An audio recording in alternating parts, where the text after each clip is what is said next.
Hey folks, Doug Blake with Body Design University. In today's video, I want to give you a little definitional comparison here between prebiotics and probiotics. I'm asked quite often, what is the difference between the two? Well, obviously you can Google it and you can find a difference, but I want to give you a real simple explanation of what the two are and why they are both critical to get in your diet. Let me just back off. Before I do anything, if you have not subscribed to our channel, please do so. This way you can also, by the way, hit that notification bell and you'll know when these videos come out. Also, in the comment section below, it's very helpful if you let us know if this video was helpful for you in just understanding the topic that we're going over. So please do that. Now, once you get into this little universe in nutrition, this little universe known as the microbiome, if you've ever heard the term, it simply refers to the microorganisms, generally bacteriums. It's probably 1,000, 1,500 different species of bacteria and other microorganisms that actually live in your gut that are beneficial to your body. In fact, not just beneficial, but critical to your existence. Without them, without the 3 or 4, close to 5 pounds of actual bacterial living microorganisms in your intestinal tract, predominantly your large intestines, you would die, okay? Because the microorganisms in your gut do a number of different things. They have many different functions to help you to survive, not only to help you to survive, but to ensure the highest level of immune function and health and wellness. That's your little intro, your microorganisms. So then where does pro and probiotics come in? Well, probiotics are simply the microorganisms themselves. And we talk about this nowadays because it's a hot topic of supplements, and people will be taking on the regular probiotics. I'm not going to tell you not to take them, but I'm going to ask you, why are you taking them? And if the answer is, well, my doctor told me to, well, okay, whatever. I'm still going to ask you, why did your doctor tell you to take them, right? And generally the answer is, well, because I eat like crap. And unfortunately, because I don't eat well, I've got to supplement, or I've got to make up for my poor eating habits with a supplement that is not going to do the same anyway. Just so you know that. Probiotic supplements, I'm not going to tell you to stop using them, but I'm going to ask why. Why? And then why did your doctor tell you? Or why did your so-and-so tell you to take them? And I know what the answer is for 99% of everybody I ever talk to and come into contact with, is because your diet stinks and you're not eating well. And because you don't eat well, you don't get the necessary nutrients, not just macros and your vitamins and minerals, but increasingly more and more the probiotics that are incredibly necessary, incredibly important for your overall health and wellness. There's bugs all over the place, folks. There's bugs on your food. There's bugs on your computer. There's bugs on your skin. There's bugs all over you. That's the world we live in. And that's good, because a lot of that stuff, those bugs, need to get inside you to keep you alive and help your immune system and other multiple functions in your body. So those bugs are critically important. And if you don't eat foods, particularly natural, unprocessed foods, you're simply not going to get the level of microbiota regeneration that is necessary on a daily basis. Hope that makes sense. So probiotics are the actual bugs.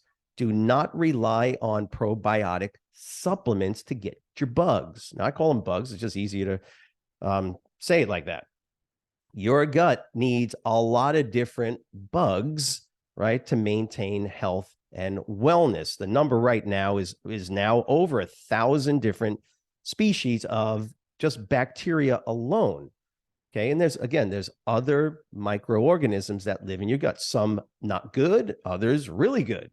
Okay. The general health and wellness components here hopefully have your good bugs, right, counteracting and keeping the bad guys at bay. Okay, so without getting too much into that, those are your probiotics. Now, you find probiotics in foods such as yogurt, kombucha, right, the lactobacillus, or the lacto type fermentation processes, lactofermentation, if you ever heard that. So these are the bugs that that are going to provide extreme benefit in your gut. So yogurt, kombucha. By the way, I'm telling you things I like. Definitely like those two. I eat and drink those on a regular basis. What else you got? Kimchi, sauerkraut. You've heard these terms. If you've not been living under a rock, you've read it, seen it.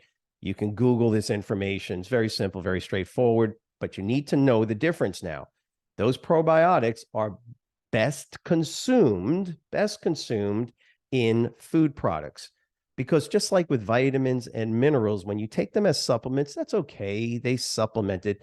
But those probiotics generally contain a very limited number or limited amount of species, right? So variety is critically important with probiotics. Listen to what I said. Over 1,000 in your large intestines right now, there are over 1,000 different species of bacteriums and other microorganisms. And so you get maybe 7, 10. Look on the package of your probiotic supplement that you're taking. How many actual bacterium strains do you see? I think in some I've seen like 20. Woo, wow, 20. That's great. No, you need 500, 800. You need a plethora of bacterium strains. Now, don't get me wrong. Yes, you smarties out there, you are absolutely correct. Probably 50, 60, in some cases, depends on the person, 3/4 of all of the bacterium that live in you are comprised by maybe 30 species of bacterium by weight. Of course, we know that. That's not the relevant part of this. Eat the foods that contain or that are not processed, that have the bugs in them and on them, right? Guess what they're going to contain? Those probiotic containing foods, they're probably also going to contain, not all the time, but quite often, the very food that the bugs need to eat when they get into your gut. These things are called soluble fibers. You know the difference between fibers, soluble and insoluble. Well, the bugs eat the soluble fibers. I'm giving you a very general explanation here. Please, if you want to dig deeper, put it in the comment section below and say, hey, Doug, can you do another video? Can you do more videos on a more specific topic? I'd be more than happy to. But the soluble fibers, right? You know, apples contain soluble fiber. The main soluble fiber in apples is called what? Pectin, right? Pectin is a very effective food product for many of the species of bacteriums that live in your gut. So eat an apple, right? An apple a day keeps the doctor away. Why? Not because it contains high levels of minerals and vitamins. It's okay. I mean, apples contain really good stuff. It's the fiber. It's the soluble fiber. Don't tell anybody. Shh, that's the magic. In the apple, it contains soluble fiber. It feeds your bugs in a way that other fruits and vegetables don't. Get the idea?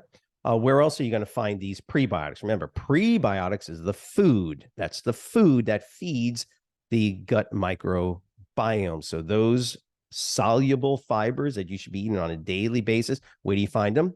Well, mostly in complex carbohydrate type foods, particularly root vegetables. You like onions? How about garlic?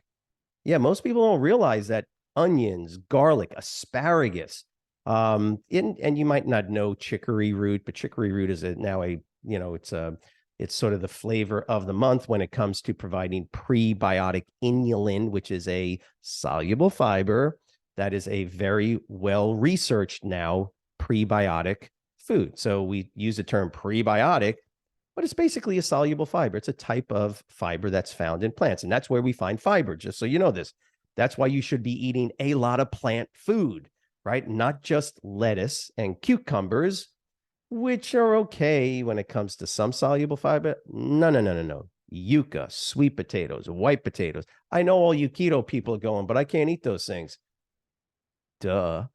Okay. That's why we don't recommend that type of diet.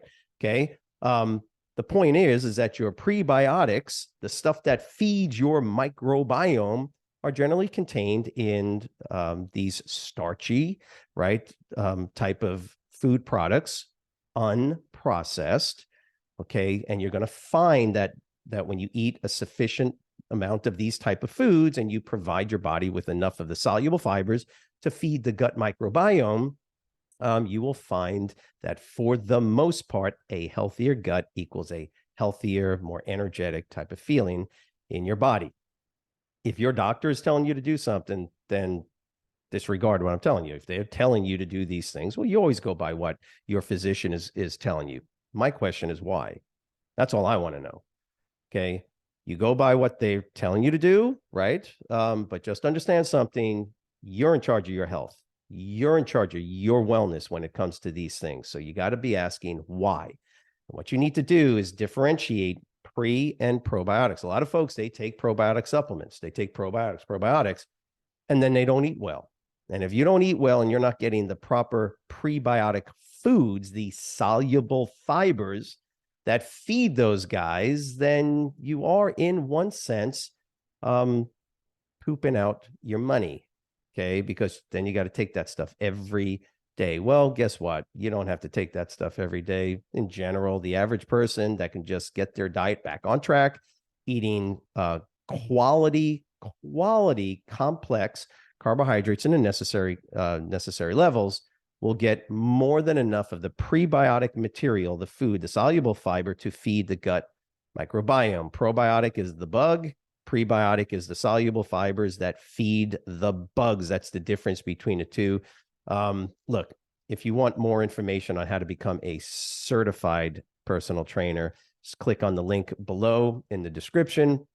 Let us know if this video actually helped you. Again, there's a lot more on the subject. Obviously, there's a ton more to go over. It's a very interesting area right now. The research continues to come out more and more on the benefits of taking prebiotic supplements, using what are known as synbiotic, where they combine the two into a supplement. But when it comes to the initial starting phase of dealing with pro and prebiotics, eat good, unprocessed, in general, unprocessed quality foods with lots of fiber, soluble and insoluble, of course. And that's going to be the first thing that you would definitely want to be doing and recommending to your clients as well. Have a great week. Let us know if we can be of any help and answer any of your questions. We'll talk to you later. Bye.